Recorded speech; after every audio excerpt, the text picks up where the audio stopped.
നമുക്ക് കാത്തിരിക്കാം. അസ്സലാമു അലൈക്കും. സാമൂഹ്യ വിപ്ലവത്തിൻ്റെ പടഹധ്വനി മുഴക്കിക്കൊണ്ട് കടന്നുവന്ന ദർശനങ്ങളിലധികവും മാനവവിരുദ്ധവും അക്രമാസക്തവുമായിത്തീർന്നതാണ് ചരിത്രം സാക്ഷി നിൽക്കുന്നത്. വ്യക്തികളുടെ സംസ്കരണവും നീതിയോടുള്ള പരസ്പര വർധനയും അതുമൂലമുണ്ടാകുന്ന സാമൂഹ്യ സുരക്ഷയും സ്ഥിതിയുമാണ് സാമൂഹ്യ വിപ്ലവം കൊണ്ട് ഉദ്ദേശിക്കുന്നതെങ്കിൽ ചരിത്രം കണ്ടതിൽ വെച്ച് ഏറ്റവും വലിയ സാമൂഹ്യ പ്രവർത്തനം സാധിച്ച വ്യക്തിയാണ് മുഹമ്മദ് നബി സല്ലല്ലാഹു അലൈഹി വസല്ലമയെന്ന് ആർക്കും സമ്മതിക്കേണ്ടി വരും. പ്രത്യയശാസ്ത്ര നിർമ്മിതമായി മനുഷ്യരെ കശാപ്പ് ചെയ്യുകയല്ല, മനുഷ്യരുടെ ജീവിതത്തെ സംസ്കരിക്കുകയും അതിനനുസരിച്ച് ജീവിക്കുന്ന ഒരു സമൂഹത്തെ സൃഷ്ടിച്ച് ലോകത്തിന് മാതൃകയാവുകയാണ് മുഹമ്മദ് നബി സല്ലല്ലാഹു അലൈഹി വസല്ലം ചെയ്തത്. താൻ സൃഷ്ടിച്ചെടുത്ത ആദർശ സമൂഹത്തെ നശിപ്പിക്കുവാനായി ആയുധമെടുത്തവരുമായി യുദ്ധം ചെയ്യുകയും സദ്യയിലേർപ്പെടുകയും വിട്ടുവീഴ്ച ചെയ്യുകയും മാപ്പ് നൽകുകയുമെല്ലാം ചെയ്ത നബി നടപടികളിൽ ഒരു സാമൂഹ്യ പരിഷ്കർത്താവ് എങ്ങനെയാവണമെന്നതിനുള്ള വ്യക്തമായ മാതൃകകളുണ്ട്. സമൂഹ സംസ്കരണത്തിൻ്റെ നബി മാതൃക. മുസ്തഫ തൻവീർ സംസാരിക്കുന്നു. അസ്സലാമു അലൈക്കും വറഹ്മത്തുള്ളാഹി വബറകാതുഹു. ബിസ്മില്ലാഹിർ റഹ്മാനിർ റഹീം. അൽഹംദുലില്ലാഹി റബ്ബിൽ ആലമീൻ. വസ്സലാത്തു വസ്സലാമു അലാ റസൂലിഹിൽ അമീൻ വഅലാ ആലിഹി വഅസ്ഹാബിഹി അജ്മഈൻ. അമ്മാ ബഅദ്. അഊസു ബില്ലാഹി മിനശ് ശൈത്വാനിർ റജീം. ബിസ്മില്ലാഹിർ റഹ്മാനിർ റഹീം. വമാ അർസൽനാക ഇല്ലാ റഹ്മത്തൻ ലിൽ ആലമീൻ. ബഹുമാനരായ സഹോദരന്മാരെ, സഹോദരികളെ, സാമൂഹ്യ പരിഷ്കരണത്തിൻ്റെ നബി മാതൃക എന്ന വിഷയമാണ് നമുക്കിപ്പോൾ ചർച്ച ചെയ്യാനുള്ളത്. നമുക്കറിയാം, സാമൂഹ്യ പരിഷ്കരണം എന്ന പദം കൊണ്ട് നമ്മൾ വിവക്ഷിക്കുന്നത് എല്ലാ കാലത്തും ചില പ്രത്യേകമായ ആശയങ്ങൾ സമൂഹത്തിൽ പ്രസരിപ്പിക്കാനും ആ ആശയങ്ങളുടെ അടിസ്ഥാനത്തിൽ സമൂഹത്തെ മാറ്റിത്തീർക്കുവാനുമുള്ള പരിശ്രമങ്ങളാണ്. പ്രവാചകന്മാരെല്ലാം പ്രത്യേകമായ ആശയങ്ങൾ പ്രബോധനം ചെയ്തവരും പ്രസ്തുത ആശയങ്ങളുടെ അടിസ്ഥാനത്തിൽ സമൂഹങ്ങളെ പരിവർത്തിപ്പിക്കാൻ ശ്രമിച്ചവരുമായിരുന്നു എന്നതുകൊണ്ട് തന്നെ എല്ലാ പ്രവാചകന്മാരും അടിസ്ഥാനപരമായി തന്നെ സാമൂഹ്യ പരിഷ്കർത്താക്കൾ കൂടിയായിരുന്നു എന്ന് നമുക്ക് കാണാൻ കഴിയും. പ്രവാചകന്മാരിൽ അന്തിമൻ എന്ന നിലക്ക് മുഹമ്മദ് റസൂലുള്ളാഹി സ്വല്ലല്ലാഹു അലൈഹി വസല്ലം സാമൂഹ്യ പരിഷ്കരണ രംഗത്ത് വലിയ തോതിൽ ഇടപെടുകയും ലോകത്തൊരു പക്ഷേ അന്നേ വരെ ഉണ്ടായിട്ടില്ലാത്ത തരം വിപ്ലവങ്ങൾ ആ രംഗത്ത് ഉണ്ടാക്കുകയും ചരിത്രത്തിൻ്റെ ഗതി തന്നെ മാറ്റിവിട്ട സാമൂഹ്യ പരിഷ്കരണങ്ങൾക്ക് നായകത്വം വഹിക്കുകയും ചെയ്ത അന്തിമ പ്രവാചകനാണ്. ഇത് പറയുമ്പോൾ സാമൂഹ്യ പരിഷ്കരണം റസൂലുള്ളാഹി സ്വല്ലല്ലാഹു അലൈഹി വസല്ലമയുടെ ദൗത്യമായിരുന്നു എന്ന് പറയുമ്പോൾ നമുക്ക് കേട്ടുശീലമുള്ള സാമൂഹ്യ പരിഷ്കർത്താക്കളിൽ നിന്ന് പ്രവാചകൻ എങ്ങനെയൊക്കെ വ്യത്യസ്തനാകുന്നു എന്നുകൂടി നാം മനസ്സിലാക്കേണ്ടതുണ്ട്. ലോകത്ത് വലിയ സാമൂഹ്യ വിപ്ലവങ്ങൾക്ക് നേതൃത്വം കൊടുത്ത ഭൗതിക ദാർശനികരെ നമുക്കറിയാം. നമുക്കെല്ലാം അറിയാം, ഒരുപക്ഷെ ലോകത്തിൻ്റെ ചരിത്രത്തിൽ ഏറ്റവും അധികം സ്വാധീനം ചെലുത്തിയ ഭൗതിക ദർശനം മാർക്സിസമായിരുന്നു എന്ന്. മാർക്സും ആംഗൽസും രൂപകൽപ്പന ചെയ്ത ചില സിദ്ധാന്തങ്ങളുടെ അടിസ്ഥാനത്തിൽ സമൂഹത്തിൻ്റെ ഘടനയെ തന്നെ പൊളിച്ചെഴുതാനാണ് ശ്രമിച്ചത് എന്ന് നമുക്കറിയാം. ഈ മാർക്സിസത്തിന് പിൽക്കാലത്ത് എന്ത് സംഭവിച്ചു എന്നതിന് നമ്മളെല്ലാവരും സാക്ഷികളാണ്. മാർക്സിസം നടപ്പാക്കാൻ വേണ്ടി ശ്രമിച്ച 12ഓളം രാഷ്ട്രങ്ങൾ, ആ 12ഓളം രാഷ്ട്രങ്ങൾ മാർക്സിസത്തിൽ നിന്ന് തിരിഞ്ഞു നടന്നു എന്ന വസ്തുത ലോകത്ത് പത്രമാധ്യമങ്ങൾ ശ്രദ്ധിക്കുന്നവർക്കൊക്കെ അറിയാവുന്ന ഒരു കാലത്താണ് നമ്മളെല്ലാവരും ജീവിച്ചു കൊണ്ടിരിക്കുന്നത്. സോവിയറ്റ് റഷ്യയിൽ സ്വകാര്യ സ്വത്തിൻ്റെ നിഷ്കാസനം വഴി ഒരു കമ്മ്യൂണിസ്റ്റ് സമൂഹം നടപ്പിലാക്കാൻ വേണ്ടി പതിറ്റാണ്ടുകൾ പരിശ്രമിച്ച ശേഷം ഗോർബച്ചേവിൻ്റെ പെരിസ്ട്രോയ്ക്കയോടുകൂടി സോവിയറ്റ് റഷ്യ ഞങ്ങൾക്ക് തെറ്റുപറ്റിയെന്ന് കുറ്റസമ്മതം നടത്തുകയും മാർക്സിസം അപ്രായോഗികമാണ് എന്ന് കുമ്പസരിക്കുകയും മുതലാളിത്തത്തിലേക്ക് തിരിഞ്ഞു നടക്കുകയും ചെയ്തതിന് ചരിത്രം സാക്ഷിയാണ്. സോവിയറ്റ് റഷ്യ പതിറ്റാണ്ടുകൾ കമ്മ്യൂണിസ്റ്റ് വീക്ഷണത്തിലുള്ളൊരു സാമൂഹ്യ പരിഷ്കരണത്തിന് വേണ്ടി പരിശ്രമിച്ചതിൻ്റെ ബാക്കി പത്രം ലക്ഷക്കണക്കിന് മനുഷ്യരുടെ ചോര മാത്രമായിരുന്നു എന്ന് ഇന്ന് കമ്മ്യൂണിസ്റ്റ് ലോകത്തുള്ളവർ പോലും അംഗീകരിക്കുന്നൊരു യാഥാർത്ഥ്യമാണ്. 1.5 കോടി മനുഷ്യരെങ്കിലും പിടഞ്ഞു മരിച്ചു സോവിയറ്റ് റഷ്യയിൽ കമ്മ്യൂണിസ്റ്റ് സ്വർഗം യാഥാർത്ഥ്യമാകാൻ. എന്നാൽ ആ 1.5 കോടി ആളുകളുടെ ചോര ഭൂമുഖത്ത് ചിന്തി എന്നതിൽ കവിഞ്ഞ് സൃഷ്ടിപരമായി എന്തെങ്കിലും ഒരു സംഭാവന ആ കാലഘട്ടം ലോകത്തിന് നൽകിയതായി ആർക്കും ഇന്ന് ഓർത്തെടുക്കാൻ കഴിയുന്നില്ല. ഇത് കേവലം ഒരു റഷ്യയുടെ മാത്രം അനുഭവമല്ല. ചൈനയിലും ഉത്തര കൊറിയയിലും കിഴക്കൻ ജർമ്മനിയിലും വിയറ്റ്നാമിലും ബൾഗേറിയയിലും അടക്കം മാർക്സിസം പരീക്ഷിക്കപ്പെട്ട നാടുകളിൽ മുഴുവൻ ഒരുപാട് മനുഷ്യരുടെ ശവക്കല്ലറകൾ ഉണ്ടായി എന്നതല്ലാതെ അവിടങ്ങളിലൊന്നും ഇവർ ഉദ്ദേശിച്ച രീതിയിലുള്ളൊരു സാമൂഹ്യ സൃഷ്ടി സാധ്യമായില്ല എന്ന് ഇന്ന് നാം മനസ്സിലാക്കുന്നു. എന്തുകൊണ്ടാണ് ഇത് സംഭവിച്ചത്? ഇതെന്തുകൊണ്ടാണ് സംഭവിച്ചത് എന്ന ചോദ്യത്തിൻ്റെ ഉത്തരം യഥാർത്ഥത്തിൽ വളരെ ലളിതമാണ്. മാർക്സിസം അടക്കമുള്ള ഭൗതിക ദർശനങ്ങളെല്ലാം തന്നെ സാമൂഹ്യ പരിഷ്കരണത്തിന് വേണ്ടി പരിശ്രമിച്ചത് അവരുടെ തലച്ചോറിൽ രൂപം കൊണ്ട ചില ആശയങ്ങളുടെ അടിസ്ഥാനത്തിലാണ്. നമ്മുടെ തലച്ചോർ നമ്മുടെ സാമൂഹ്യ സാമ്പത്തിക സാഹചര്യങ്ങളുടെ നടുവിൽ നിന്നുകൊണ്ട് പദാർത്ഥ ലോകത്തെ അപഗ്രഥിക്കുകയാണ് ചെയ്യുന്നത്. പദാർത്ഥാതീതമായ അസ്തിത്വമുള്ള നന്മ തിന്മകളെ കണിശമായി വ്യവച്ഛേദിക്കുവാനോ നമ്മുടെ സാമൂഹ്യ സാഹചര്യം നമ്മുടെ തലച്ചോറിൽ ഏൽപ്പിക്കുന്ന മുൻധാരണകളെ കുടഞ്ഞെറിയാനോ സാധാരണ നിലയിൽ ഒരു മനുഷ്യൻ്റെ തലച്ചോറിന് സാധ്യമല്ല തന്നെ. അതുകൊണ്ട് തന്നെ ഏത് സാമൂഹിക സാമ്പത്തിക സാഹചര്യത്തിൻ്റെ നടുവിൽ നിന്നുകൊണ്ട് നമ്മുടെ തലച്ചോറ് ഉപയോഗിച്ച് നാം നന്മ തിന്മകളെ നിർണയിക്കുവാൻ വേണ്ടി പരിശ്രമിച്ചാലും ഭീകരമായ അബദ്ധങ്ങളിൽ നാം ചെന്നു ചാടും. പലപ്പോഴും നാം എത്തിപ്പെടുന്ന ആശയങ്ങൾ അപ്രായോഗികമായിരിക്കും, അതിലുപരി ദുരന്തങ്ങൾക്ക് വഴിവെക്കുന്നതായിരിക്കും. സോവിയറ്റ് റഷ്യ നീണ്ട പതിറ്റാണ്ടുകൾ നിലനിന്ന ശേഷം ഞങ്ങൾ മുതലാളിത്തത്തിലേക്ക് തിരിച്ചു പോവുകയാണ് എന്ന് പ്രഖ്യാപിച്ച സമയത്ത് ആ മുതലാളിത്തത്തിലേക്കുള്ള തിരിച്ചുപോക്കിൻ്റെ നയപ്രഖ്യാപനം നടത്തിയത് അന്നത്തെ USSRന്റെ പ്രസിഡന്റായിരുന്ന ഗോർബച്ചേവായിരുന്നു എന്ന് നമുക്കറിയാം. ഈ ഗോർബച്ചേവ് അതിയായ ദുഃഖഭാരത്തോടുകൂടി അദ്ദേഹത്തിൻ്റെ പെരിസ്ട്രോയ്ക്കയിൽ പറയുന്ന ചില കാര്യങ്ങളുണ്ട്. ഞങ്ങൾക്ക് ഈ ഇരുമ്പ് മറക്കകത്ത് മാർക്സിൻ്റെയും ആംഗൽസിൻ്റെയും സിദ്ധാന്തങ്ങൾ നടപ്പിലാക്കാൻ അതിശക്തമായി പരിശ്രമിച്ചിട്ടും പരാജയപ്പെട്ട് മുട്ടുമടക്കേണ്ടി വന്നു. ഞങ്ങൾ ഇനിയും വിഡ്ഢിത്തങ്ങൾ ആവർത്തിക്കാൻ ഉദ്ദേശിക്കുന്നില്ല, ഞങ്ങൾ മുതലാളിത്തത്തിലേക്ക് പോവുകയാണ്. കുറ്റസമ്മതങ്ങൾ എപ്പോഴും നല്ലതാണ് എന്ന് നമുക്കറിയാം. കുറ്റസമ്മതങ്ങൾ കേൾക്കാൻ ഭംഗിയുണ്ടാകും.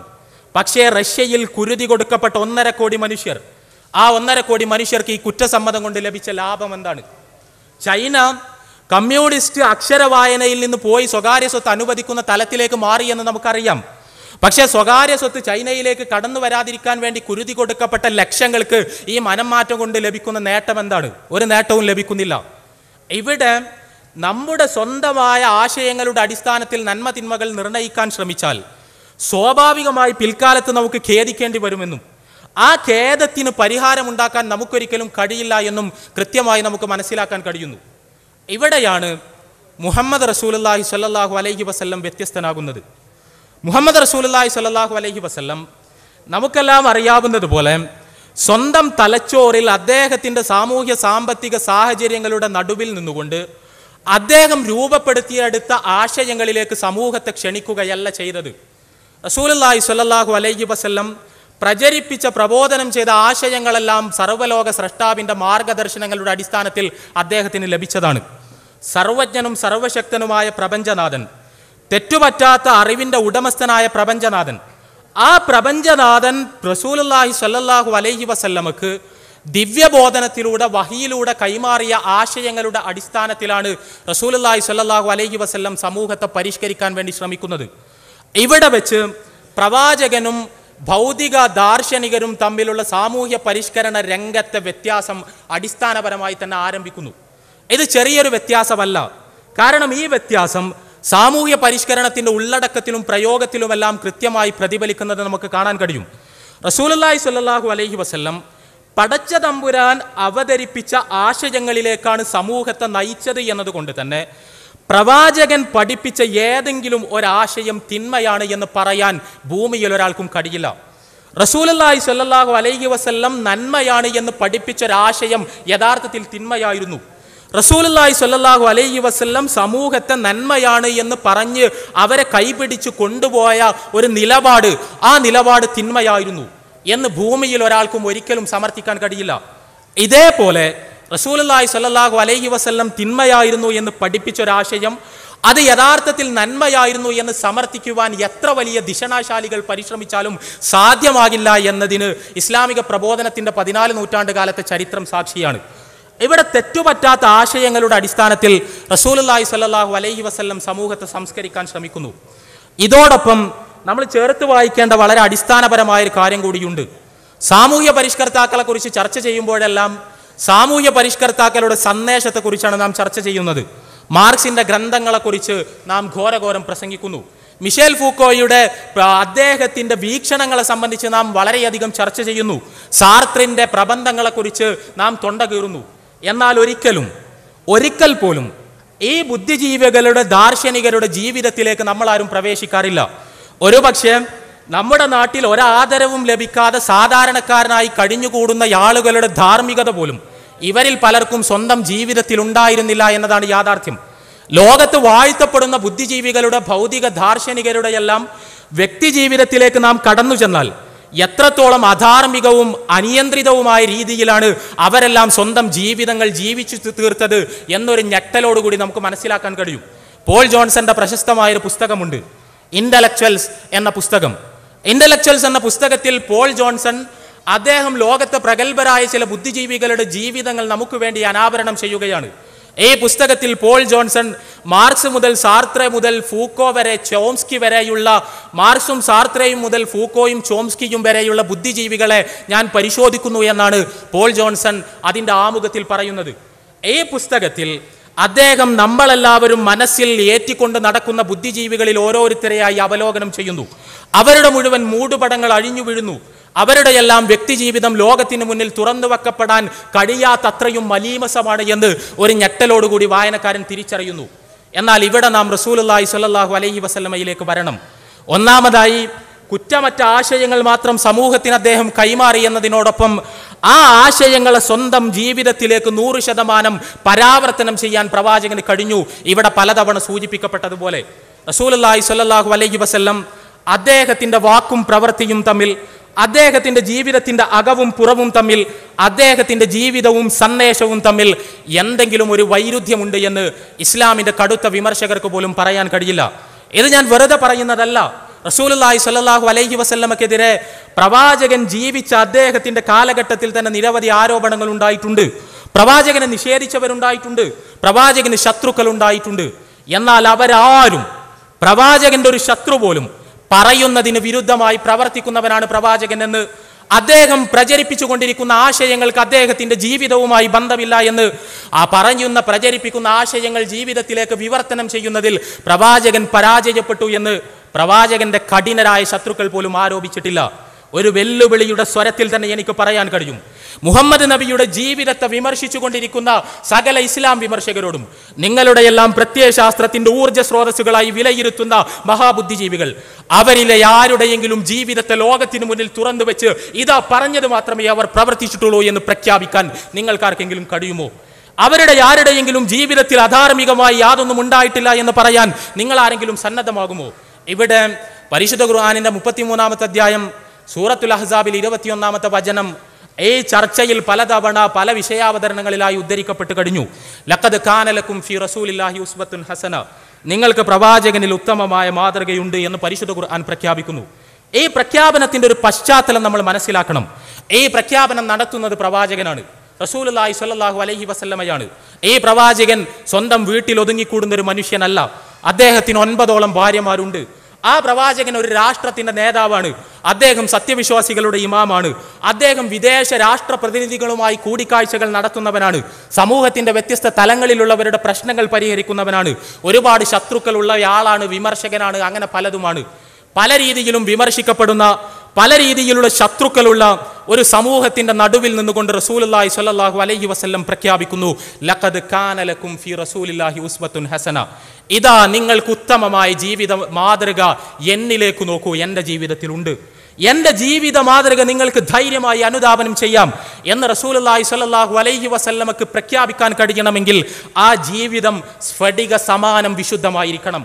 കാരണം ഈ ആയത്തിന്റെ പശ്ചാത്തലത്തിൽ ഒരു ശത്രുവിന് പോലും ഇല്ല പ്രവാചകന്റെ ജീവിതം മാതൃകാപരമല്ല, അതിൽ അബദ്ധങ്ങളുണ്ട്, അതിൽ സ്ഖലിതങ്ങളുണ്ട്, അതിൽ പുഴുക്കുത്തുകളുണ്ട് എന്ന് പ്രവാചകന്റെ കഠിനനായൊരു ശത്രുവിന് പോലും ആരോപിക്കാൻ കഴിയാത്ത വിധം ആ ജീവിതം വിശുദ്ധമായിരുന്നു എന്ന വസ്തുത കൂടിയാണ് യഥാർത്ഥത്തിൽ പരിശുദ്ധ ഖുർആനിന്റെ ഈ വചനത്തിൽ നിന്ന് നമുക്ക് മനസ്സിലാക്കാൻ കഴിയുന്നത്. ഇവിടെ മറ്റു സാമൂഹ്യ പരിഷ്കർത്താക്കളിൽ നിന്ന് വ്യത്യസ്തമായി ഒന്നാമതായി റസൂലുള്ളാഹി സ്വല്ലല്ലാഹു അലൈഹി വസല്ലം തെറ്റുപറ്റാത്ത ആശയങ്ങൾ മാത്രം സമൂഹത്തിന് കൈമാറിയ വ്യക്തിയും, രണ്ടാമതായി ആ ആശയങ്ങൾ ജീവിതത്തിൽ പൂർണ്ണമായി പ്രയോഗവൽക്കരിച്ച് മാതൃകയായി തീർന്ന് ലോകത്ത് അത്ഭുതം സൃഷ്ടിച്ച സാമൂഹ്യ പരിഷ്കർത്താവുമാണ് എന്ന് നാം മനസ്സിലാക്കുന്നു. മൂന്നാമതായി ഭൗതിക ദാർശനികരും പ്രത്യയശാസ്ത്രങ്ങളുമെല്ലാം സാമൂഹ്യ പരിഷ്കരണത്തിന് നിശ്ചയിച്ചൊരു മുൻഗണനാക്രമമുണ്ട്.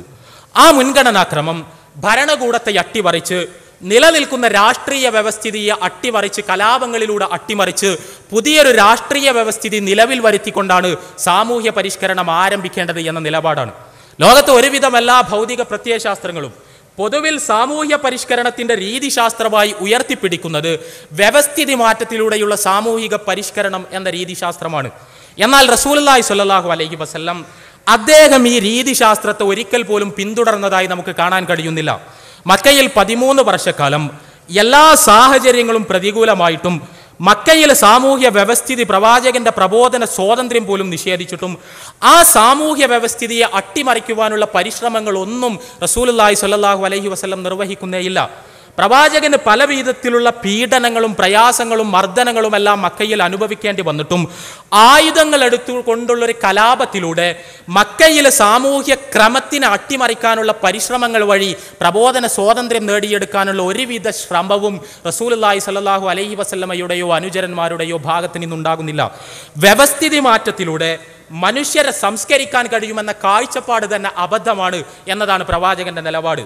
റസൂലുള്ളാഹി സ്വല്ലല്ലാഹു അലൈഹി വസല്ലം പഠിപ്പിച്ചത് മനുഷ്യർ സംസ്കരിക്കപ്പെടേണ്ടത് അടിസ്ഥാനപരമായി അവരുടെ മനസ്സുകളിലാണ് എന്നാണ്.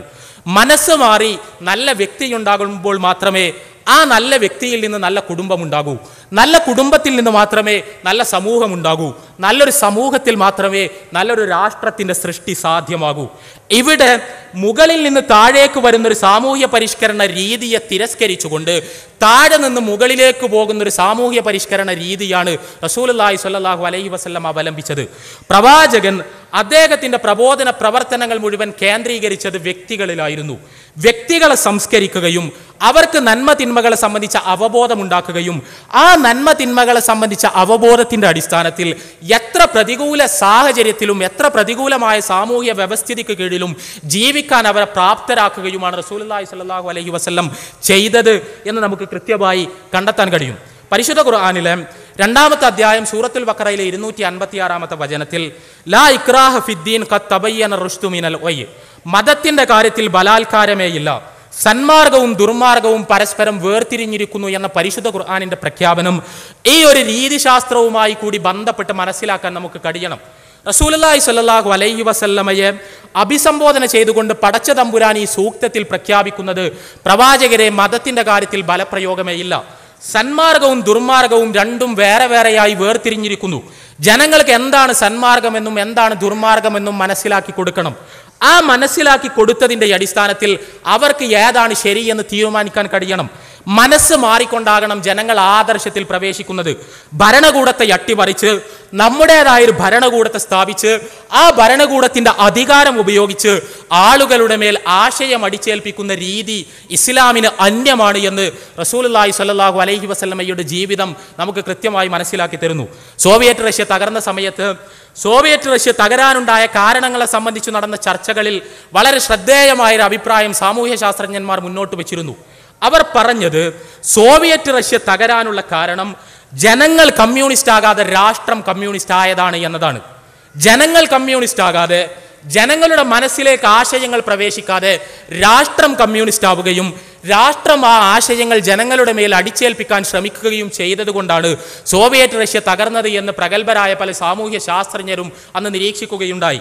തീർച്ചയായും ആ നിരീക്ഷണത്തിൽ നമുക്ക് എന്നെ സംബന്ധിച്ചിടത്തോളം വ്യക്തിപരമായി വിയോജിക്കേണ്ട പല വശങ്ങളുമുണ്ട്. എന്നാൽ മനസ്ഥിതി മാറാതെ വ്യവസ്ഥിതി മാറിയതുകൊണ്ട് കാര്യമില്ല എന്ന സത്യം ആണ് യഥാർത്ഥത്തിൽ റസൂലുള്ളാഹി സ്വല്ലല്ലാഹു അലൈഹി വസല്ലമയുടെ നിലപാടുകളുടെ അന്തസത്തയാണ് ഈ വർത്തമാനങ്ങളിൽ നമുക്ക് കാണാൻ കഴിയുന്നത്. റസൂലുള്ളാഹി സ്വല്ലല്ലാഹു അലൈഹി വസല്ലം ഇവിടെ പറയപ്പെട്ടതുപോലെ ഈ 3 തലങ്ങളിലും ഒന്നാമതായി അദ്ദേഹത്തിൻ്റെ സാമൂഹ്യ പരിഷ്കരണത്തിന് വേണ്ടി ഉപയോഗിക്കുന്ന ആശയങ്ങളുടെ ഉള്ളടക്കത്തിലും, രണ്ടാമതായി അത് സ്വന്തം ജീവിതത്തിലേക്ക് കൊണ്ടുവരുന്നതിലും, മൂന്നാമതായി അതിൻ്റെ പ്രയോഗവൽക്കരണത്തിന് അദ്ദേഹം സ്വീകരിച്ച രീതിശാസ്ത്രത്തിലും മറ്റുള്ള സാമൂഹ്യ ശാസ്ത്രജ്ഞരിൽ നിന്ന്, ഭൗതിക ദാർശനികരിൽ നിന്ന്, ചിന്തകളിൽ നിന്ന് പൂർണ്ണമായും വേറിട്ട് നിൽക്കുന്നു.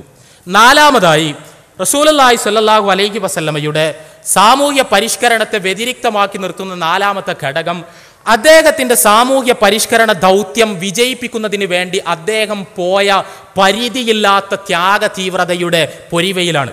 നമുക്കെല്ലാം അറിയാം, സാമൂഹ്യ പരിഷ്കരണം ഒരു സൗകര്യമായി കൊണ്ടു നടക്കുന്നവരുണ്ട്, ഒരു സേവന പ്രവർത്തനമായി കൊണ്ടു നടക്കുന്നുണ്ട്. ചില ആശയങ്ങൾ പ്രചരിപ്പിക്കുക എന്നത് കേവലം ഒരു ഒഴിവ് സമയ വിനോദമായി കണ്ടവരുണ്ട്. എന്നാൽ റസൂലുള്ളാഹി സ്വല്ലല്ലാഹു അലൈഹി വസല്ലം പടച്ച തമ്പുരാൻ അവതരിപ്പിച്ച ആശയങ്ങൾ സമൂഹത്തിന് കൈമാറാനുള്ള പ്രവർത്തനങ്ങൾ, ആ പ്രവർത്തനങ്ങൾ അദ്ദേഹം നിർവഹിച്ചിടത്ത് അദ്ദേഹത്തിന് നേരിടേണ്ടി വന്ന പ്രയാസങ്ങളുടെ തീവ്രത ഒരുപക്ഷെ ലോകത്തൊരു സാമൂഹ്യ പരിഷ്കർത്താവിനും നേരിടേണ്ടി വന്നിട്ടില്ലാത്തതാണ്. നമ്മൾ വെറുതെ സാമൂഹ്യ പരിഷ്കരണത്തിന് നേതൃത്വം നൽകിയ മഹാബുദ്ധിജീവികളെയെല്ലാം കൈവടിഞ്ഞ് ശാന്തമായി നമ്മിലേക്കൊന്ന് തിരിച്ചു വരിക. നാം ഒരു കുടുംബത്തിൽ സ്വസ്ഥമായി ജീവിക്കുന്നു, നമുക്കെല്ലാ സുഖസൗകര്യങ്ങളുമുണ്ട്, സമൂഹത്തിൽ സ്ഥാനമുണ്ട്, വിലയുണ്ട്, നിലയുണ്ട്, എല്ലാവരും നമ്മെ അംഗീകരിക്കുന്നു, ആദരിക്കുന്നു. ഇതിനിടയിൽ നമുക്കൊരു സത്യം മനസ്സിലാകുന്നു. ആ സത്യം നമ്മുടെ സമൂഹത്തിലെ ഭൂരിപക്ഷം ആളുകൾക്കും അജ്ഞാതമാണ്. ഈ സത്യം നാം സമൂഹത്തിന് മുന്നിൽ തുറന്നു പ്രഖ്യാപിക്കുന്നു. അത് തുറന്ന് പ്രഖ്യാപിക്കുന്ന സമയത്ത് സമൂഹം നമുക്കെതിരെ തിരിയുന്നു, നമ്മെ ആക്രമിക്കാൻ വേണ്ടി വരുന്നു, നമ്മെ കൊലപ്പെടുത്താനുള്ള പരിശ്രമങ്ങൾ നടത്തുന്നു, നമ്മുടെ കുടുംബാംഗങ്ങളെ വേട്ടയാടുന്നു, നമ്മെ പിന്തുണച്ചവരുടെ കഴുത്തറക്കുന്നു, അവരെ ലോകചരിത്രത്തിൽ കേട്ടുകേൾവിയില്ലാത്ത തരം പീഡനങ്ങൾക്ക് വിധേയരാക്കുന്നു. നമ്മുടെ മാനസികാവസ്ഥ എന്തായിരിക്കും? നാം വളരെ പെട്ടെന്ന് കോംപ്രമൈസുകളിലേക്ക് പോകും, നാം വളരെ പെട്ടെന്ന് സമരസപ്പെടും. നമ്മുടെ വ്യക്തി ജീവിതത്തിലെ സ്വസ്ഥതയെ അപായപ്പെടുത്തുന്ന രീതിയിൽ കേവലം ഒരു സത്യം പറഞ്ഞതിൻ്റെ പേരിൽ, അതും ആ സത്യം പറഞ്ഞതുകൊണ്ട് നമുക്ക് ഭൗതികമായി യാതൊരുവിധ കാര്യലാഭവും ഇല്ലതാനും, ആ സത്യം ലോകത്തിന് മുന്നിൽ പ്രഖ്യാപിച്ചതിൻ്റെ പേരിൽ നമുക്കൊന്നും തന്നെ നേടാനില്ലതാനും, അത്തരമൊരു സത്യം പറഞ്ഞതിൻ്റെ പേരിൽ ഈ രീതിയിലുള്ള പ്രതികരണങ്ങൾ സമൂഹത്തിൽ നിന്നുണ്ടായാൽ പലപ്പോഴും നമുക്ക് പിടിച്ചു നിൽക്കാൻ കഴിയില്ല.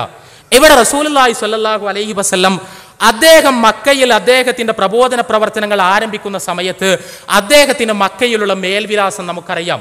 സമൂഹത്തിലെ സർവ്വരാലും അംഗീകരിക്കപ്പെട്ട സത്യസന്ധതക്കും വിശ്വസ്തതക്കും പേരുകേട്ട, ജനങ്ങൾ അവരുടെ വിലപിടിപ്പുള്ള വസ്തുക്കൾ സൂക്ഷിക്കാൻ ഏൽപ്പിച്ചിരുന്ന, തർക്കങ്ങളിൽ മധ്യസ്ഥനാക്കിയിരുന്ന ഉന്നത കുലജാതനായ, മക്കയിലെ ഏറ്റവും പ്രശസ്തമായ ഗോത്രത്തിൽ ജനിച്ച, സുന്ദരനായ, സുശീലനായ, സമൂഹത്തിൽ തനിക്ക് എന്ത് വേണമെന്ന് പറഞ്ഞാലും ലഭിക്കുമായിരുന്ന ഒരു വ്യക്തിത്വം.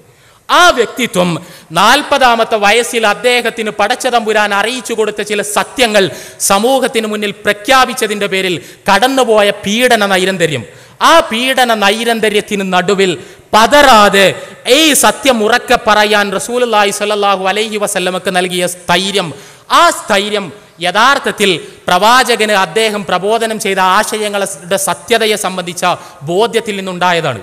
ചെറിയൊരു ഉദാഹരണം നിങ്ങളുടെ ശ്രദ്ധയിലേക്ക് ഞാൻ കൊണ്ടുവരാം. റസൂലുള്ളാഹി സ്വല്ലല്ലാഹു അലൈഹി വസല്ലം മക്കയിൽ വെച്ച് അനുഭവിച്ച പ്രയാസങ്ങളിലും പീഡനങ്ങളിലും ശ്രദ്ധേയമായ സ്ഥാനമാണ് അബൂ ത്വാലിബ് താഴ്വരയിൽ പ്രവാചകനും കുടുംബവും അനുഭവിച്ച ബഹിഷ്കരണത്തിനുള്ളത് എന്ന് നമുക്കറിയാം. ഷീബു അബീ ത്വാലിബ് എന്നറിയപ്പെട്ട മക്കയിലെ ഒരു താഴ്വരയിൽ റസൂലുള്ളാഹി സ്വല്ലല്ലാഹു അലൈഹി വസല്ലമയും കുടുംബവും സാമൂഹിക ബഹിഷ്കരണത്തിന് വിധേയരായി. എന്തായിരുന്നു ഈ സംഭവം? റസൂലുള്ളാഹി സ്വല്ലല്ലാഹു അലൈഹി വസല്ലം അദ്ദേഹം ഇസ്ലാം പ്രബോധനം ചെയ്യാൻ തുടങ്ങിയ സമയത്ത് അദ്ദേഹത്തിന് നേരെ വധഭീഷണികൾ ഉണ്ടായി. ഈ വധഭീഷണികളുടെ പശ്ചാത്തലത്തിൽ പ്രവാചകനെ സംരക്ഷിക്കാനുള്ള ഉത്തരവാദിത്തം ഏറ്റെടുത്തത് അദ്ദേഹത്തിൻ്റെ പിതൃവ്യനായിരുന്ന അബൂ ത്വാലിബിൻ്റെ നേതൃത്വത്തിൽ അദ്ദേഹത്തിൻ്റെ കുടുംബമാണ്, ബനൂ ഹാഷിം കുടുംബം. ബനൂ ഹാഷിം കുടുംബം റസൂലുള്ളാഹി സ്വല്ലല്ലാഹു അലൈഹി വസല്ലമയുടെ സംരക്ഷണ ചുമതല ഏറ്റെടുത്തു. ഈ സമയത്ത് മക്കയിലെ ബഹുദൈവാരാധകരായ പ്രവാചകന്റെ ശത്രുക്കൾ ബനൂ ഹാഷിം കുടുംബത്തോട് ആവശ്യപ്പെട്ടു, ഇത് അനുവദിക്കില്ല, ഞങ്ങൾക്ക് പ്രവാചകനെ വിട്ടുതരണം, മുഹമ്മദിനെ ഞങ്ങളുടെ കയ്യിലേക്ക് നിങ്ങൾ ഏൽപ്പിച്ചു തരണം. അയാൾ മക്കയിൽ പ്രശ്നങ്ങൾ ഉണ്ടാക്കിക്കൊണ്ടിരിക്കുന്നു, നമ്മുടെ ദൈവങ്ങളെ ചോദ്യം ചെയ്യുന്നു, നാം പിന്തുടർന്നു വന്ന മതത്തെ അദ്ദേഹം വിമർശിക്കുന്നു, അതുകൊണ്ട് മുഹമ്മദിന്റെ തലയെടുക്കാൻ ഞങ്ങൾക്ക് അവകാശം വേണം. ബനൂ ഹാഷിം കുടുംബമേ, നിങ്ങൾ വാശി അവസാനിപ്പിക്കണം, പ്രവാചകനെ ഞങ്ങളുടെ കയ്യിൽ ഏൽപ്പിക്കണം. എന്നാൽ പ്രവാചകന്റെ പിതൃവ്യനായ അബൂ ത്വാലിബ് അദ്ദേഹവും അദ്ദേഹത്തിന്റെ കുടുംബവും റസൂലുള്ളാഹി സ്വല്ലല്ലാഹു അലൈഹി വസല്ലമയെ ശത്രുക്കളുടെ കയ്യിൽ ഏൽപ്പിച്ചു കൊടുക്കാൻ സന്നദ്ധമായില്ല. ഈ സന്നദ്ധമാകാത്തതിൻ്റെ പേരിൽ പ്രവാചകനെ വിട്ടുകിട്ടാൻ അവരുടെ മേൽ സമ്മർദ്ദം ചെലുത്താനാണ് മക്കയിലെ ബഹുദൈവാരാധകർ ഷേബു അബൂ ത്വാലിബിലേക്ക്, അബൂ ത്വാലിബ് താഴ്വരയിലേക്ക് പ്രവാചകനെയും കുടുംബത്തെയും സാമൂഹിക ബഹിഷ്കരണത്തിന് വിധേയരാക്കി ഒറ്റപ്പെടുത്തുന്നത്. ഭക്ഷണം പോലും, ജീവൻ നിലനിർത്താനുള്ള ഭക്ഷണം പോലും പ്രവാചകനും കുടുംബത്തിനും കൊടുക്കരുത് എന്ന് സമൂഹത്തിലെ ഓരോ അംഗങ്ങളോടും നിർദ്ദേശിച്ച് റസൂലുള്ളാഹി സ്വല്ലല്ലാഹു അലൈഹി വസല്ലമയെയും കുടുംബത്തെയും പട്ടിണിക്കിട്ടു ശത്രുക്കൾ. നമുക്കറിയാം 3 വർഷത്തോളം കാലം മുഹമ്മദ് നബിയും അനുയായികളും ഷേബ് അബൂ ത്വാലിബ് എന്ന് അറിയപ്പെടുന്ന താഴ്വരയിൽ പട്ടിണി കിടന്ന് നരകിക്കുകയാണ്. പ്രവാചകന്റെ കുടുംബത്തിലെ കൊച്ചുകുട്ടികൾ ഒരു നേരത്തെ ഭക്ഷണം കഴിക്കാനില്ലാതെ പൊട്ടി കരഞ്ഞുകൊണ്ടിരിക്കുകയാണ് മാതാപിതാക്കളുടെ മുന്നിൽ. റസൂലുള്ളാഹി സ്വല്ലല്ലാഹു അലൈഹി വസല്ലമയുടെ കുടുംബാംഗങ്ങൾ അവരുടെ ജീവൻ നിലനിർത്താൻ വേണ്ടി പച്ചില ഭക്ഷിക്കേണ്ട അവസ്ഥ വന്നു ചേരുകയാണ്. ചെടികളുടെ ഇലകൾ പറിച്ച് ആടുകൾ ഭക്ഷിക്കുന്ന രീതിയിൽ ഭക്ഷിക്കാൻ നിർബന്ധിതരാകുന്നു ജീവൻ നിലനിർത്താൻ വേണ്ടി പ്രവാചകന്റെ കുടുംബം. അറിയുക, നമ്മൾ ഈ സാമൂഹിക ബഹിഷ്കരണത്തിന് വിധേയരായവരിൽ വിശ്വാസികൾ മാത്രമല്ല ഉള്ളത്, പ്രവാചകന്റെ കുടുംബത്തിൽ അവിശ്വാസികളുമുണ്ട്. റസൂലുള്ളാഹി സ്വല്ലല്ലാഹു അലൈഹി വസല്ലമയുടെ കുടുംബത്തിലെ അവിശ്വാസികൾ അടക്കമുള്ളവരാണ് മക്കയിലെ പ്രവാചകന്റെ ശത്രുക്കളുടെ സാമൂഹിക ബഹിഷ്കരണത്തിന് വിധേയരാകുന്നത്. ആ സമയത്ത് ഒരു മനുഷ്യൻ എന്ന നിലക്ക് പ്രവാചകന്റെ മനസ്സിലുള്ള സമ്മർദ്ദങ്ങളുടെ വേലിയേറ്റത്തെ കാണാൻ നമുക്ക് കഴിയണം. പ്രവാചകന് കുട്ടികളോടുള്ള കരുണയെക്കുറിച്ച് പറഞ്ഞറിയിക്കേണ്ടതില്ല. അദ്ദേഹത്തിന്റെ മുന്നിൽ കുട്ടികൾ വാവിട്ട് നിലവിളിക്കുന്നു, പൊട്ടിക്കരയുന്നു. അദ്ദേഹത്തിന്റെ കുടുംബം അദ്ദേഹത്തിന് താങ്ങും തണലുമായി നിൽക്കുന്നു. അദ്ദേഹത്തിന്റെ ആദർശം അവർ അംഗീകരിച്ചിട്ടില്ല. പക്ഷേ ഞങ്ങളുടെ കുടുംബത്തിൽപ്പെട്ട ഒരാൾക്കൊന്നും സംഭവിക്കരുത് എന്ന ദൃഢനിശ്ചയത്തിന്റെ അടിസ്ഥാനത്തിൽ അവർ മക്കക്കാരുടെ ഉപരോധത്തെ ചെറുത്തു നിൽക്കുന്നു. ആ കുടുംബക്കാരുടെ മുഖത്ത് നോക്കണം പ്രവാചകന്. ഞങ്ങളുടെ കുട്ടികൾ വിശന്ന് നിലവിളിക്കുന്നത് ഇതാ ഈ മനുഷ്യൻ, അദ്ദേഹം ചില ആശയങ്ങൾ പറയുന്നതിന്റെ പേരിലാണ്. ഞങ്ങളുടെ കുടുംബത്തിൽ ഓരോരുത്തരും പട്ടിണി കിടക്കുന്നത് ഇതാ ഈ മുഹമ്മദ് ചില ആശയങ്ങൾ പറഞ്ഞതിന്റെ പേരിലാണ്. ഇദ്ദേഹത്തിന് ഒരു കോംപ്രമൈസിന് സന്നദ്ധനായിക്കൂടെ? ഞങ്ങളുടെ അവസ്ഥ പരിഗണിച്ചിട്ടെങ്കിലും ഈ ആശയ പ്രബോധനത്തിൽ നിന്ന് അദ്ദേഹത്തിന് പിന്മാറിക്കൂടെ എന്ന ഭാവവുമായി മുഖത്തു നോക്കുന്ന കുടുംബാംഗങ്ങളെ ദിനേന കണ്ടുകൊണ്ടിരിക്കണം പ്രവാചകന് 3 വർഷത്തോളം കാലം. ഇവിടെ റസൂലുള്ളാഹി സ്വല്ലല്ലാഹു അലൈഹി വസല്ലമ എന്ന സാമൂഹ്യ പരിഷ്കർത്താവ് മറ്റെല്ലാ സാമൂഹ്യ പരിഷ്കർത്താക്കളിൽ നിന്നും വ്യത്യസ്തനാവുകയാണ്. ഒരു മനുഷ്യന് സ്വരു ജീവിതത്തിൽ ഒരു പുരുഷായുസ് കൊണ്ട് അനുഭവിച്ചു തീർക്കാവുന്ന എല്ലാ പ്രയാസങ്ങളും എല്ലാ സമ്മർദ്ദങ്ങളും അദ്ദേഹത്തെ മാനസികമായി അലട്ടുമ്പോഴും പടച്ച തമ്പുരാൻ തന്നെ ഏൽപ്പിച്ച ആശയ പ്രചരണം എന്ന ഉത്തരവാദിത്തത്തിൽ നിന്ന് 1 ഇഞ്ച് പിന്നോട്ട് പോവുകയില്ല എന്ന തീരുമാനത്തിലെത്താൻ റസൂലുള്ളാഹി സ്വല്ലല്ലാഹു അലൈഹി വസല്ലമക്ക് കഴിയുന്നു. ആ തീരുമാനത്തിന്റെ അടിസ്ഥാനത്തിലാണ് യഥാർത്ഥത്തിൽ റസൂലുള്ളാഹി സ്വല്ലല്ലാഹു അലൈഹി വസല്ലമയുടെ പ്രബോധന പ്രചരണ പ്രവർത്തനങ്ങളെല്ലാം നടക്കുന്നത്. ഇവിടെ സ്വന്തം ദൗത്യത്തോടുള്ള കമ്മിറ്റ്മെന്റിൽ, സ്വന്തം ദൗത്യത്തോടുള്ള പ്രതിബദ്ധതയിൽ പ്രവാചകൻ ചരിത്രത്തിൽ സമാനതകളില്ലാത്ത വിധം ഉജ്ജ്വലമായി നിൽക്കുന്നതാണ് നമുക്ക് കണ്ടെത്താൻ കഴിയുന്നത്. ഇതിനെല്ലാം പുറമെ ഭൗതിക സാമൂഹ്യ പരിഷ്കർത്താക്കളിൽ നിന്ന് പ്രവാചകനെ വ്യത്യസ്തനാക്കുന്ന വളരെ ശ്രദ്ധേയമായൊരു ഘടകം കൂടിയുണ്ട്. ഭൗതിക സാമൂഹ്യ പരിഷ്കർത്താക്കൾ എല്ലാവരും അവരുടെ സ്വപ്നങ്ങൾ പരാജയപ്പെടുകയാണ് ചെയ്തത് എന്ന് നമുക്കറിയാം. കാൾ മാർക്സിനെയും ആംഗൽസിനെയും തന്നെ ഉദാഹരണമായി എടുത്താൽ അവർക്കൊരു സ്വപ്നമുണ്ടായിരുന്നു, സ്വകാര്യ സ്വത്തില്ലാത്ത ലോകം എന്ന സ്വപ്നം. ആ സ്വപ്നം സമ്പൂർണ്ണമായി പരാജയപ്പെട്ടു. ഭരണകൂടം പോലും ആവശ്യമില്ലാത്ത വിധം സമത്വം കളിയാടുന്ന ഒരു സമൂഹം എന്ന സ്വപ്നം, ആ സ്വപ്നം സമ്പൂർണ്ണമായി പരാജയപ്പെട്ടു. മാർക്സിസ്റ്റ് ദർശനത്തിന്റെ അടിസ്ഥാനത്തിൽ പരിപൂർണമായി മുന്നോട്ട് പോകുന്ന ഒരു രാഷ്ട്രം പോലും ലോക ഭൂപടത്തിൽ അവശേഷിക്കാത്ത വിധം അവരുടെ സ്വപ്നങ്ങൾ തകർന്നു തരിപ്പണമായി മാറി. എന്നാൽ റസൂലുള്ളാഹി സ്വല്ലല്ലാഹു അലൈഹി വസല്ലമയെ പരിശോധിക്കൂ നമ്മൾ.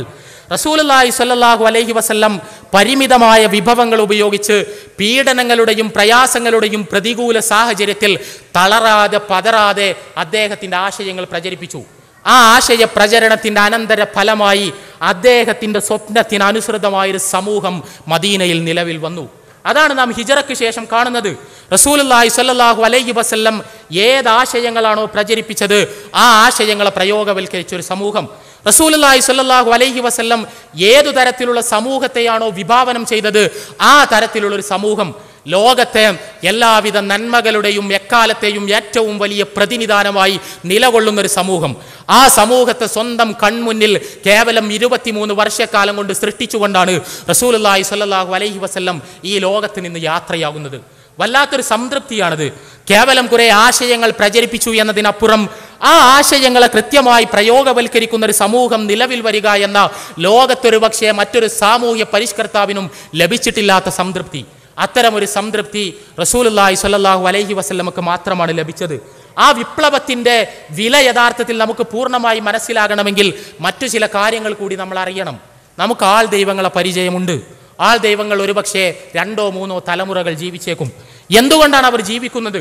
അവർ ചില ചെപ്പടി വിദ്യകൾ കാണിക്കും, അവർ ചില അത്ഭുതങ്ങൾ സമൂഹത്തിന് മുന്നിൽ പ്രദർശിപ്പിക്കും, എന്നിട്ട് ദിവ്യത്വം അവകാശപ്പെടും.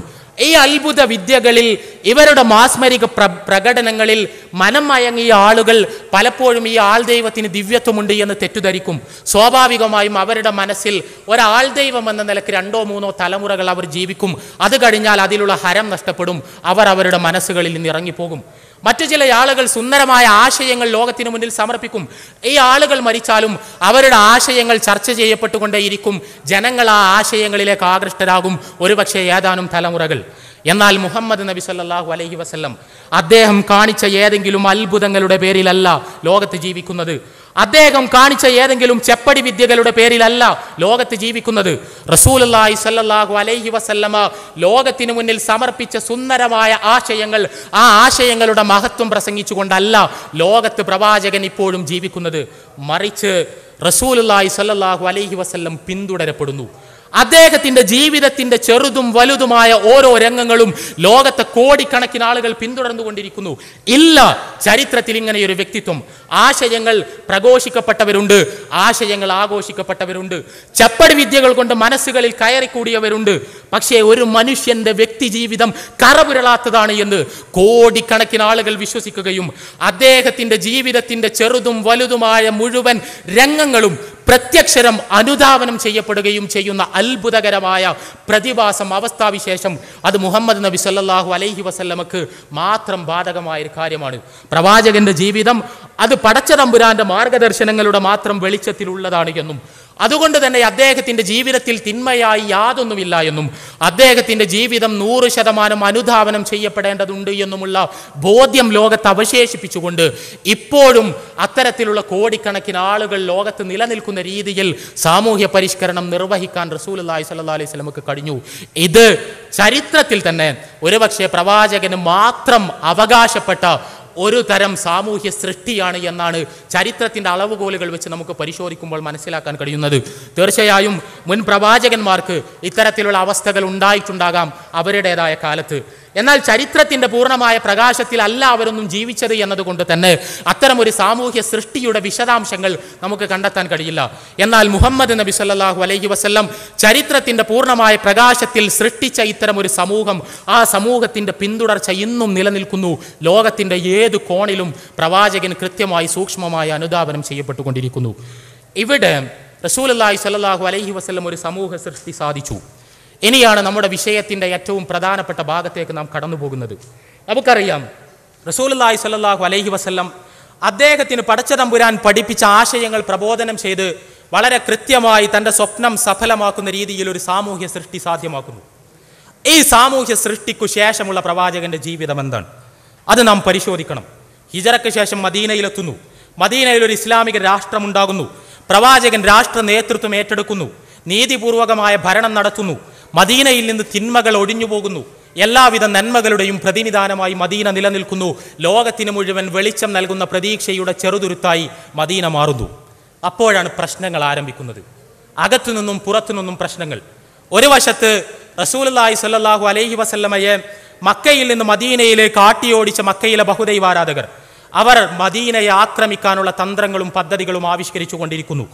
മക്കയിൽ നിന്ന് മദീനയിലേക്ക് പോയ സമയത്ത് പ്രവാചകനും അനുയായികളും അവരുടെ സമ്പത്ത് മക്കയിൽ ഉപേക്ഷിച്ചുകൊണ്ടാണ് മദീനയിലേക്ക് പോയത്. മക്കയിലെ ബഹുദൈവാരാധകർ ആവിഷ്കരിച്ച പദ്ധതി, ഈ പ്രവാചകന്റെ കൂടെയുള്ള ആളുകൾ മക്കയിൽ ഉപേക്ഷിച്ചു പോയ സ്വത്ത്, ആ സ്വത്ത് ഉപയോഗിച്ച് കച്ചവടം നടത്തുകയും ആ കച്ചവടത്തിൽ നിന്നുണ്ടാകുന്ന ലാഭം ഉപയോഗിച്ചുകൊണ്ട് മദീനക്കെതിരെ യുദ്ധം നയിക്കുകയും ചെയ്യുക എന്ന പദ്ധതിയാണ് മക്കയിൽ ആവിഷ്കരിക്കപ്പെട്ടുകൊണ്ടിരിക്കുന്നത്. വളരെ ശക്തമായ സൈന്യമുള്ള മക്കക്കാരുടെ എല്ലാവിധ സന്നാഹങ്ങളും ഉപയോഗിച്ചുമുള്ള ഏതൊരാക്രമണവും ഏത് നിമിഷവും പ്രതീക്ഷിച്ചിരിക്കണം എന്ന അവസ്ഥയിലേക്ക് മദീന പോകുന്നു. പ്രവാചകനും അനുയായികളും അസ്വസ്ഥരാകുന്നു. ഇവിടെ ഇത് പുറത്തു നിന്നുള്ളൊരു ഭീഷണിയാണ്. പക്ഷേ ആ ഭീഷണി അവിടം കൊണ്ട് അവസാനിച്ചില്ല. അപ്പോഴാണ് പ്രവാചകനിൽ വിശ്വസിച്ചു എന്ന് അവകാശപ്പെട്ടുകൊണ്ട് പ്രവാചകന്റെ സമൂഹത്തിലേക്ക് കയറിക്കൂടിയ ചില ആളുകൾ കപടവിശ്വാസികളാണ് എന്ന വിവരം റസൂലുള്ളാഹി സ്വല്ലല്ലാഹു അലൈഹി വസല്ലമക്ക് ലഭിക്കുന്നതും ഈ കപടവിശ്വാസികൾ മക്കയിൽ നിന്ന് മദീനയെ ആക്രമിക്കാൻ വരുന്ന ശത്രു സൈന്യവുമായി പലപ്പോഴും കരാറുകൾക്ക് സന്നദ്ധമാകുന്നു എന്ന വസ്തുത പ്രവാചകൻ മനസ്സിലാക്കുന്നതും ഇവിടെ പ്രവാചകന്റെ സമൂഹത്തിന്റെ ഭാഗമായി റസൂലുള്ളാഹി സ്വല്ലല്ലാഹു അലൈഹി വസല്ലമയുടെ അനുയായികളുടെ കൂട്ടത്തിൽ വിശ്വാസികളായി അഭിനയിച്ചു കൊണ്ടിരിക്കുന്ന ചില ആളുകൾ പോലും മക്കക്കാരുമായുള്ള ഗൂഢാലോചനകളിൽ പങ്കെടുത്ത് മദീനയെ തകർക്കാൻ വേണ്ടി പരിശ്രമിക്കുന്നു. അവിടെയും തീർന്നില്ല പ്രശ്നങ്ങൾ. മദീനയിൽ പ്രധാനപ്പെട്ട 3 ജൂതഗോത്രങ്ങൾ ഉണ്ടായിരുന്നു. ബനു ഖൈനുഖാ, ബനു നളീർ, ബനു ഖുറൈള എന്നീ 3 ജൂതഗോത്രങ്ങൾ. ഈ 3 ജൂതഗോത്രങ്ങൾ കപടവിശ്വാസികളുമായും മക്കയിൽ നിന്ന് മദീനയെ ആക്രമിക്കാൻ വരുന്ന ശത്രുക്കളുമായും ഗൂഢാലോചന നടത്തി മദീനയെ തകർക്കാനുള്ള പദ്ധതികൾ അകത്ത് നിന്ന് ആവിഷ്കരിച്ചു കൊണ്ടിരിക്കുന്നു. അവിടെയും തീർന്നില്ല പ്രശ്നങ്ങൾ. മദീനയ്ക്ക് ചുറ്റും ചില ചെറിയ ചെറിയ അറബി ഗോത്രങ്ങൾ ഉണ്ടായിരുന്നു, പ്രാദേശിക അറബി ഗോത്രങ്ങൾ. ഈ പ്രാദേശിക അറബി ഗോത്രങ്ങൾ അവർ നേരത്തെ പറഞ്ഞ എല്ലാ ശത്രുക്കളുമായും കൂടിയാലോചിച്ചുകൊണ്ട് മദീനയെ തകർക്കുവാനുള്ള പദ്ധതികൾ ആവിഷ്കരിക്കുന്നു. ഒരു മനുഷ്യൻ എന്ന നിലയിൽ നമ്മൾ ആലോചിക്കണം, പ്രവാചകൻ അകപ്പെട്ട സന്നിഗ്ധാവസ്ഥയുടെ ആഴമെത്രയായിരിക്കും. മക്കയിൽ ഈ പീഡനങ്ങൾ മുഴുവൻ സഹിച്ചു, ഈ പ്രയാസങ്ങൾ മുഴുവൻ സഹിച്ചു, ഒന്നിലും തളർന്നില്ല, ഒന്നിലും ക്ഷീണിച്ചില്ല. അദ്ദേഹം ഒരു പ്രതിബന്ധത്തിനും അദ്ദേഹത്തെ തളർത്താനായില്ല. റസൂലുള്ളാഹി സ്വല്ലല്ലാഹു അലൈഹി വസല്ലം തന്റെ ദൗത്യവുമായി മുന്നോട്ട് പോയി. മക്കയിൽ നിന്ന് അദ്ദേഹത്തിനും വിശ്വാസികൾക്കും ഒരിക്കലും സ്വൈര്യത്തോടുകൂടി ജീവിക്കാൻ കഴിയില്ല എന്ന് മനസ്സിലായപ്പോൾ മദീനയിലേക്ക് പലായനം ചെയ്തു. മദീനയിൽ വെച്ച് അദ്ദേഹത്തിന്റെ സ്വപ്നങ്ങൾ സഫലമായി. ഒരു സമൂഹം നിലവിൽ വന്നു. ഇവിടെ വെച്ച് പ്രളയത്തിന് നടുവിലാവുകയാണ്. മദീന എന്ന വിഭവശേഷി തീരെയില്ലാത്ത ചെറിയ ഇന്നലെ മാത്രം നിലവിൽ വന്നൊരു രാഷ്ട്രത്തെ നശിപ്പിക്കാൻ അകത്തു നിന്നും പുറത്തു നിന്നും സർവ്വവിധ സന്നാഹങ്ങളോടും കൂടി പ്രയത്നങ്ങൾ നടക്കുന്നു. എന്തു ചെയ്യണം പ്രവാചകൻ? റസൂലുള്ളാഹി സ്വല്ലല്ലാഹു അലൈഹി വസല്ലം ഒരു രാഷ്ട്രത്തിന്റെ നേതാവാണ്, നമ്മൾ മനസ്സിലാക്കണം. മദീന എന്ന രാഷ്ട്രത്തിന്റെ നേതാവ് എന്ന നിലക്ക് പ്രവാചകന്റെ ഉത്തരവാദിത്തം എന്താണ്? നമ്മളെല്ലാവരും ഇന്ത്യയുടെ പ്രധാനപ്പെട്ട വളരെ സ്ട്രാറ്റജിക്കൽ ഇമ്പോർട്ടൻസ് ഉള്ള സ്ഥാനങ്ങളിൽ ഇരിക്കുന്നവരാണ് എന്ന് വിചാരിക്കുക. നാം ഇന്ത്യയുടെ സൈനിക മേധാവിയാണ്. നമുക്ക് വിവരം കിട്ടുന്നു, ഇന്ത്യയെ ആക്രമിക്കാൻ വേണ്ടി ഒരു അയൽ രാഷ്ട്രം പരിശ്രമിക്കുന്നു. അവരുടനടി ഇന്ത്യയെ ആക്രമിക്കും, ഇന്ത്യയെ നശിപ്പിക്കും, ഇന്ത്യക്കാരായ മുഴുവൻ ആളുകളെയും കൊന്നു കുടിച്ചു മൂടുകയാണ് അവരുടെ പദ്ധതി എന്ന് മനസ്സിലായാൽ ഇന്ത്യയുടെ സൈനിക നേതാവിന്റെ ഉത്തരവാദിത്തം എന്താണ്? ഇന്ത്യയുടെ ഭരണത്തലവന്റെ ഉത്തരവാദിത്തം എന്താണ്? ഇന്ത്യയുടെ പ്രധാനമന്ത്രിയുടെ ഉത്തരവാദിത്തം എന്താണ്? അവർ ചെയ്യേണ്ടത്, നമ്മളെല്ലാവരും ഏകസ്വരത്തിൽ പറയും, രാഷ്ട്രത്തലവന്റെ ഒന്നാമത്തെ ഉത്തരവാദിത്തം പ്രജകളുടെ സംരക്ഷണമാണ്. ഈ പ്രജകളുടെ സംരക്ഷണത്തിന് വേണ്ടി രാഷ്ട്രത്തലവൻ അവരെ പ്രതിരോധിക്കണം. അവർ നമ്മെ യുദ്ധം ചെയ്ത് ആക്രമിക്കാനാണ് വരുന്നതെങ്കിൽ തീർച്ചയായും ഒരു യുദ്ധം കൊണ്ട് തന്നെ അവരെ പ്രതിരോധിക്കണം. യുദ്ധമല്ലാത്ത മറ്റൊരു പോംവഴിയില്ലാത്ത സന്ദർഭത്തിൽ, യുദ്ധം കൊണ്ടല്ലാതെ അവരെ തുരത്താൻ കഴിയില്ല എന്ന് മനസ്സിലാകുന്ന ഒരു നിമിഷത്തിൽ നമ്മുടെ രാഷ്ട്ര നേതാക്കൾ യുദ്ധത്തിന് സന്നദ്ധമായ മതിയാകൂ, ഇല്ലെങ്കിൽ നമ്മുടെ സുരക്ഷ കൊണ്ടാണ് അവർ കളിക്കുന്നത് എന്ന് നാം പറയും. ഇത് റസൂലുള്ളാഹി സ്വല്ലല്ലാഹു അലൈഹി വസല്ലമയും വളരെ കൃത്യമായി തിരിച്ചറിഞ്ഞു. അദ്ദേഹം മക്കയിൽ നിന്നുള്ള ബഹുദൈവാരാധകരും മദീനയുടെ അയൽഗോത്രങ്ങളും മദീനക്കകത്തുള്ള കപടവിശ്വാസികളും അവിടെയുണ്ടായിരുന്ന ജൂതഗോത്രങ്ങളുമെല്ലാം പല രീതിയിൽ മദീനയെ നശിപ്പിക്കുവാനും അവിടെയുള്ള പ്രജകളെ നാമാവശേഷമാക്കുവാനുമുള്ള പരിശ്രമങ്ങൾ നടത്തിയ സമയത്ത് റസൂലുള്ളാഹി സ്വല്ലല്ലാഹു അലൈഹി വസല്ലം കൃത്യമായി ഇടപെട്ടു. അങ്ങനെ യുദ്ധങ്ങളുണ്ടായി. അതാണ് യഥാർത്ഥത്തിൽ ഇസ്ലാമിലെ യുദ്ധങ്ങളുടെ പശ്ചാത്തലം. ഇവിടെ നമ്മൾ കൃത്യമായ ഒരു കാര്യം മനസ്സിലാക്കേണ്ടതുണ്ട്. പ്രത്യേകിച്ചും ഓറിയന്റലിസ്റ്റുകളുടെ പുസ്തകങ്ങൾ നമ്മുടെ എല്ലാം മേശപ്പുറത്തെത്തുകയും നാം എല്ലാം അവ വളരെ കൃത്യമായി വായിക്കുകയും അവയുടെ ആശയങ്ങൾ നമ്മുടെ തലച്ചോറിന് സ്വാധീനിക്കുകയും ചെയ്ത ഒരു കാലഘട്ടത്തിൽ ജീവിക്കുന്നവരെന്ന നിലക്ക് നമ്മളെല്ലാവരും മനസ്സിലാക്കേണ്ട ചില കാര്യങ്ങൾ. എന്തിനാരോടാണ് യുദ്ധം നയിക്കുന്നത്? പ്രവാചകൻ വലിയ യുദ്ധക്കൊതിയനാണ്. റസൂലുള്ളാഹി സ്വല്ലല്ലാഹു അലൈഹി വസല്ലം അക്രമാസക്തനാണ്.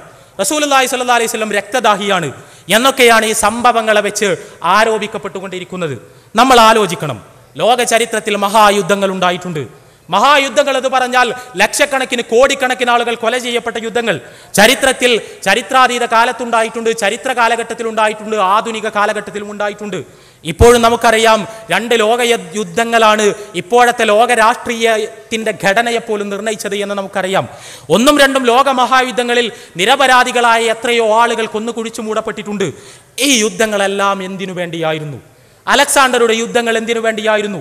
അശോകന്റെ യുദ്ധങ്ങൾ എന്തിനു വേണ്ടിയായിരുന്നു? ലോക പോലീസായി ചമയുന്ന അമേരിക്ക ഇപ്പോൾ നടത്തിക്കൊണ്ടിരിക്കുന്ന യുദ്ധങ്ങൾ എന്തിനു വേണ്ടിയാണ്? ചരിത്രത്തിന്റെ വ്യത്യസ്ത സന്ദർഭങ്ങളിൽ നടന്ന യുദ്ധങ്ങൾ എന്തിനു വേണ്ടിയാണ്? ആ യുദ്ധങ്ങളെല്ലാം ഒന്നൊടിയാതെ ഭൗതികമായ വിഭവങ്ങൾ സമാഹരിക്കാൻ വേണ്ടിയായിരുന്നു. യുദ്ധം നയിക്കുന്നവരുടെ ജീവിതം സുഖലോലുപമാക്കാൻ വേണ്ടിയായിരുന്നു. അവരുടെ അധികാര കസേരകൾ ഉറപ്പിക്കാൻ വേണ്ടിയായിരുന്നു. ലക്ഷക്കണക്കിന് കോടിക്കണക്കിന് മനുഷ്യരുടെ ചോര ചിന്തിയിട്ടാണെങ്കിലും ശരി, ഞങ്ങൾക്ക് സുഖസമൃദ്ധിയിൽ ആറാടണം എന്ന പൈശാചികമായ ദുരാഗ്രഹത്തിന്റെ മാത്രം അടിസ്ഥാനത്തിൽ ഉടലെടുത്ത യുദ്ധങ്ങൾ. നിങ്ങൾക്കറിയുമോ പ്രവാചകന്റെ ഭരണാധികാരി എന്ന നിലയിലെ ജീവിതം? റസൂലുള്ളാഹി സ്വല്ലല്ലാഹു അലൈഹി വസല്ലം ഈ യുദ്ധങ്ങൾ മുഴുവൻ നയിക്കുന്ന സമയത്ത്, ഈ യുദ്ധങ്ങളെല്ലാം നയിച്ച ശേഷവും മദീനയുടെ ഭരണാധികാരി എന്ന നിലക്ക് പ്രവാചകന്റെ വീട്ടിലേക്ക് നമ്മളൊന്ന് പോയി നോക്കണം. ആ അടുപ്പിൽ തീ പുകഞ്ഞിട്ട് മാസങ്ങളായി. ഭക്ഷണമുള്ള സമയത്ത് ഭക്ഷിക്കാനുള്ളത് ഉണക്കറൊട്ടിയും കാരക്കയും പച്ചവെള്ളവും മാത്രം. റസൂലുള്ളാഹി സ്വല്ലല്ലാഹു അലൈഹി വസല്ലമയുടെ വീട്ടിലെ അവസ്ഥയാണിത്. കേവലം ഭക്ഷണത്തിന്റെ മാത്രം പ്രശ്നമല്ല. നമ്മളെല്ലാവരും ഒരുപാട് കേട്ടൊരു സംഭവമുണ്ട്. റസൂലുള്ളാഹി സ്വല്ലല്ലാഹു അലൈഹി വസല്ലം ഒരിക്കൽ അദ്ദേഹത്തിന്റെ പായയിൽ നിന്ന് എണീറ്റ് വന്ന സമയത്ത് ഉമർ റളിയല്ലാഹു അൻഹു അദ്ദേഹത്തിന്റെ പുറത്തേക്ക് നോക്കിയപ്പോൾ അദ്ദേഹം കിടന്ന പായയുടെ പാടുകൾ അദ്ദേഹത്തിന്റെ പുറത്തുണ്ട്.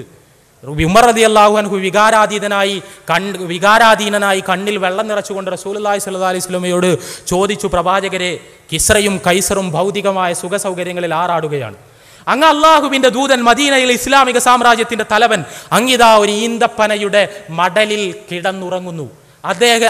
അങ്ങയുടെ പുറത്ത് ആ പായ പാടുകൾ വീഴ്ത്തുന്നു. അങ്ങേക്ക് ഞാൻ ഒരു മെത്ത കൊണ്ടുവരട്ടെയോ? കൂടുതൽ നല്ല രീതിയിൽ ഉറങ്ങാൻ ആവശ്യമായ സൗകര്യങ്ങൾ ഞാൻ ചെയ്തു തരട്ടെയോ? റസൂലുള്ളാഹി സ്വല്ലല്ലാഹു അലൈഹി വസല്ലമയുടെ വിനയാന്വിതനായ മറുപടി, ഉമർ, അവരുടെ ജീവിതം ഇഹലോകത്താണ്, നമ്മുടെ ജീവിതം പരലോകത്താണ്. നമുക്കെന്തിനാണ് ഈ സുഖ സൗകര്യങ്ങൾ? ഇതാണ് പ്രവാചകൻ. ഈ യുദ്ധങ്ങൾ മുഴുവൻ നയിച്ച ശേഷം മദീനയുടെ വിശാലമായ ഇസ്ലാമിക രാഷ്ട്രത്തിന്റെ അധിപനായിരിക്കെ റസൂലുള്ളാഹി സ്വല്ലല്ലാഹു അലൈഹി വസല്ലം ലോകത്തോട് വിട പറയുന്ന സമയത്ത് അദ്ദേഹത്തിന്റെ പടയങ്കി ഒരു ജൂതന്റെ കയ്യിൽ പണയത്തിലാണ്. എന്തിനാണെന്ന് അറിയുമോ നിങ്ങൾക്ക്? ഒരു സമയത്തെ ഭക്ഷണം കിട്ടാൻ മദീന എന്ന ഇസ്ലാമിക സാമ്രാജ്യത്തിന്റെ അധിപൻ മരിക്കുന്ന സമയത്ത് അദ്ദേഹത്തിന്റെ പടയങ്കി ഒരു ജൂതന്റെ കയ്യിൽ പണയത്തിലാണ്. ഇത് നമുക്ക് മനസ്സിലാക്കി തരുന്നൊരു വസ്തുതയുണ്ട്. റസൂലുള്ളാഹി സ്വല്ലല്ലാഹു അലൈഹി വസല്ലം ഈ യുദ്ധങ്ങളെ കൊണ്ടൊന്നും ഉണ്ടാക്കിയിട്ടില്ല. നമ്മുടെ ഭാഷയിൽ പറഞ്ഞാൽ അദ്ദേഹത്തിന്റെ ജീവിത സൗകര്യങ്ങൾ ഒരു ഇഞ്ചു മുന്നോട്ട് പോയിട്ടില്ല. അദ്ദേഹം ഏതെങ്കിലും അർത്ഥത്തിലുള്ള ഭൗതികമായ വിഭവങ്ങൾ സമാഹരിച്ചിട്ടില്ല. അദ്ദേഹത്തിന്റെ ജീവിതം സുഖലോലുപമാവുക എന്നൊരു പ്രശ്നം ഉണ്ടായിട്ടേയില്ല. നമുക്കെല്ലാം അറിയാം, റസൂലുള്ളാഹി സ്വല്ലല്ലാഹു അലൈഹി വസല്ലമയുടെ കാര്യം പോകട്ടെ, ഏതൊരാളുടെയും ദൗർബല്യമാണ് അയാളുടെ കുടുംബം. പ്രവാചകൻ മദീനയുടെ ഭരണാധികാരിയായിരിക്കുന്ന സമയത്താണ് അദ്ദേഹത്തിന്റെ പ്രിയപ്പെട്ട പുത്രി ഫാത്തിമ റളിയല്ലാഹു അൻഹ പ്രവാചകന്റെ അടുത്തേക്ക് കടന്നു വരുന്നത്. ഉപ്പ, ജോലി ചെയ്ത് എൻ്റെ കയ്യിൽ തഴമ്പ് വീണിരിക്കുന്നു, എനിക്കൊരു വേലക്കാരിയെ നിശ്ചയിച്ചു തരണം. പ്രവാചകന്റെ കയ്യിൽ വേലക്കാരികളുണ്ട്, പ്രവാചകന്റെ കയ്യിൽ ഭൃത്യന്മാരുണ്ട്, ഭൃത്യകളുണ്ട്. വേണമെങ്കിൽ രാഷ്ട്രത്തിന്റെ തലവൻ എന്ന നിലക്ക് ഫാത്തിമക്കൊരു വേലക്കാരനെ കൊടുക്കാൻ റസൂലുള്ളാഹി സ്വല്ലല്ലാഹു അലൈഹി വസല്ലമക്ക് കഴിയും. പക്ഷേ റസൂലുള്ളാഹി സ്വല്ലല്ലാഹു അലൈഹി വസല്ലം അതിന് സന്നദ്ധമായില്ല. അദ്ദേഹം ഫാത്തിമ റളിയല്ലാഹു അൻഹക്ക് പടച്ച തമ്പുരാന്റെ അടുക്കൽ പ്രതിഫലം ലഭിക്കാൻ നിമിത്തമാകുന്ന ചില കർമ്മങ്ങളെ കുറിച്ച് പഠിപ്പിച്ചുകൊണ്ട് ഫാത്തിമ റളിയല്ലാഹു അൻഹയെ മടക്കി അയച്ചു. ഇത് നമുക്ക് നൽകുന്നൊരു പാഠമുണ്ട്. മദീനയിൽ എത്രയോ സ്ത്രീകളുണ്ട്, അവരെല്ലാം ജോലി ചെയ്യുന്നുണ്ട്, അവരുടെ എല്ലാം കൈകളിൽ തഴമ്പ് വീഴുന്നുണ്ട്, അവർക്കാർക്കും വേലക്കാരികളില്ല. പിന്നെ ഭരണാധികാരിയുടെ പുത്രിക്ക് മാത്രം വേലക്കാരി ഉണ്ടായിക്കൂടാ? മദീനയിൽ എത്രയോ പ്രജകൾ കഷ്ടപ്പെട്ട് നരകയാതന അനുഭവിക്കുന്ന സമയത്ത്, അല്ലെങ്കിൽ അടുക്കളയിൽ പ്രയാസപ്പെടുന്ന സമയത്ത് ഭരണാധികാരിയുടെ പുത്രി മാത്രം വേലക്കാരനെയോ വേലക്കാരിയെയോ വെച്ച് സുഖിച്ചുകൂടാ? ഇതാണ് റസൂലുള്ളാഹി സ്വല്ലല്ലാഹു അലൈഹി വസല്ലമയുടെ നിലപാട്. ആലോചിച്ചു നോക്ക്, നമ്മൾ വിശാലമായൊരു സാമ്രാജ്യത്തിന്റെ അധികാരം കയ്യിലുണ്ടായിട്ട് സ്വന്തമായി സുഖ സൗകര്യങ്ങളോടുകൂടി ജീവിക്കുന്നത് പോകട്ടെ, തൻ്റെ പ്രിയപ്പെട്ട പുത്രിക്ക് ചെറിയൊരു ആനുകൂല്യം അനുവദിക്കാൻ പോലും സന്നദ്ധമാകാതിരിക്കുന്നു റസൂലുള്ളാഹി സ്വല്ലല്ലാഹു അലൈഹി വസല്ലം.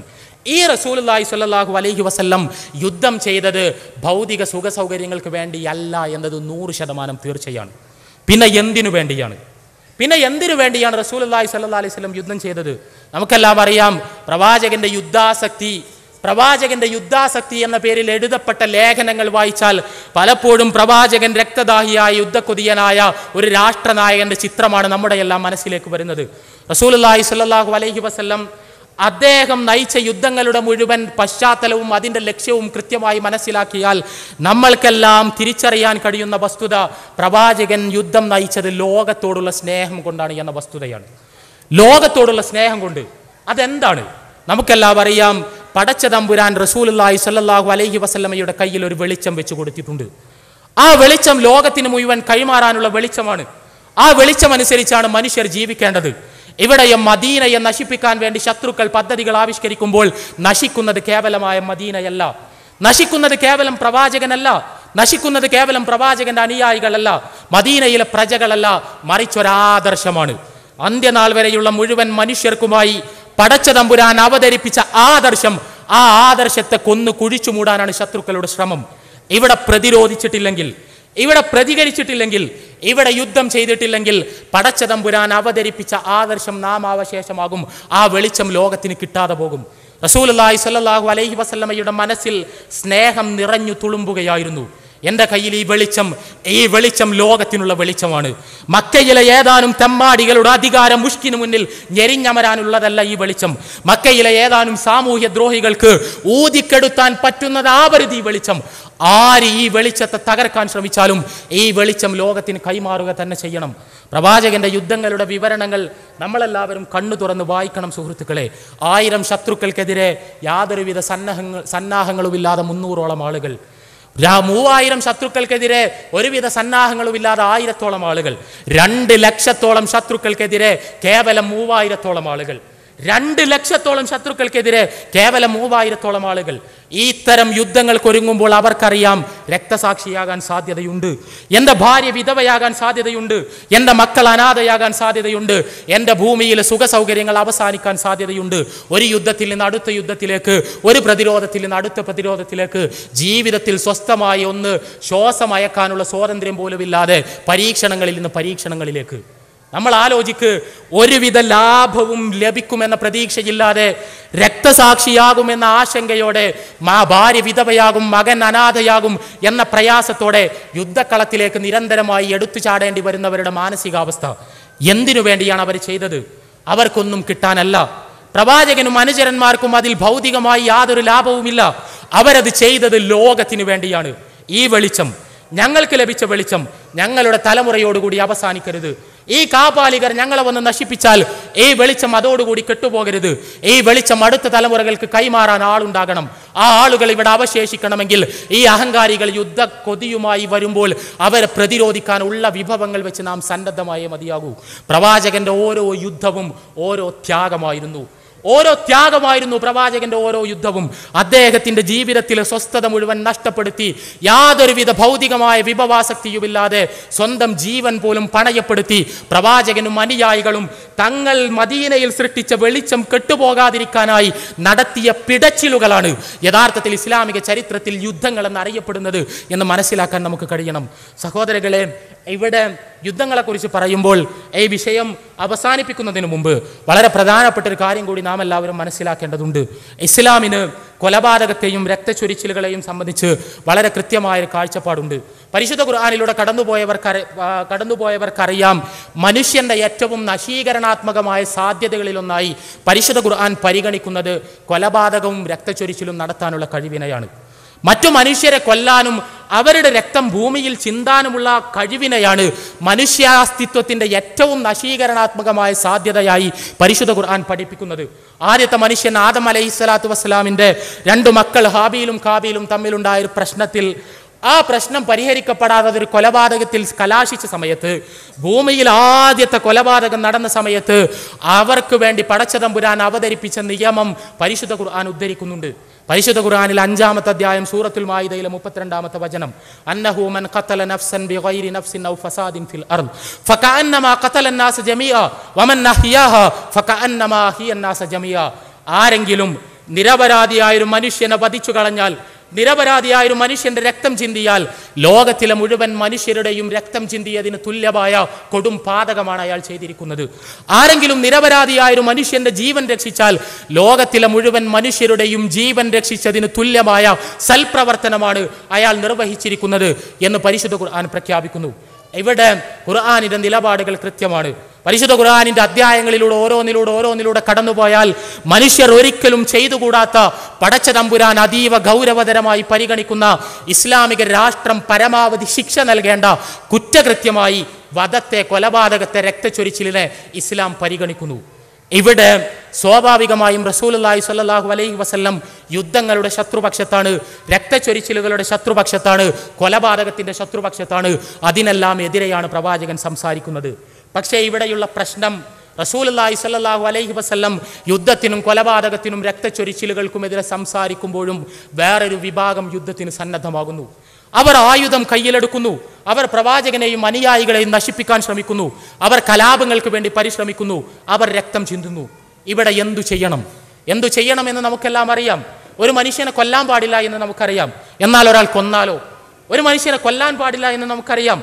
എന്നാൽ ഒരാൾ കൊന്നാൽ എന്ത് ചെയ്യണം? അയാൾക്ക് ശിക്ഷ വിധിക്കണം. കാരണം ഇല്ലെങ്കിൽ അത്തരം സംഭവങ്ങൾ ആവർത്തിക്കപ്പെടും. ഇവിടെ രക്തച്ചൊരിച്ചിലുകൾ അധാർമികമാണ് എന്ന് നമുക്കറിയാം. പക്ഷേ ഒരു വിഭാഗം രക്തച്ചൊരിച്ചിലുകൾ നടത്തിക്കൊണ്ടേയിരിക്കുന്നു. അപ്പോൾ എന്തു ചെയ്യണം? രക്തച്ചൊരിച്ചിലുകൾ ആവർത്തിക്കാത്ത വിധത്തിൽ അവരുടെ കൈക്ക് പിടിക്കണം. യുദ്ധം ചെയ്തുകൊണ്ടാണ് രക്തച്ചൊരിച്ചിലുകൾ നടത്തുന്നതെങ്കിൽ യുദ്ധം ചെയ്ത് അവരെ പരാജയപ്പെടുത്തണം. അവരുടെ ആധിപത്യം അവസാനിപ്പിക്കണം. അവർക്കിനി യുദ്ധം ചെയ്യാൻ കഴിയാത്ത അവസ്ഥാവിശേഷത്തിലേക്ക് അവരെ കൊണ്ടുപോകണം. ലോകസമാധാനം ആഗ്രഹിക്കുന്നവരെല്ലാം ചെയ്യേണ്ടത് അതാണ്. യഥാർത്ഥത്തിൽ റസൂലുള്ളാഹി സ്വല്ലല്ലാഹു അലൈഹി വസല്ലമയുടെ യുദ്ധങ്ങളുടെ എല്ലാം പശ്ചാത്തലം ഈ ഒരു തലത്തിൽ നിന്നുകൊണ്ടാണ് നാം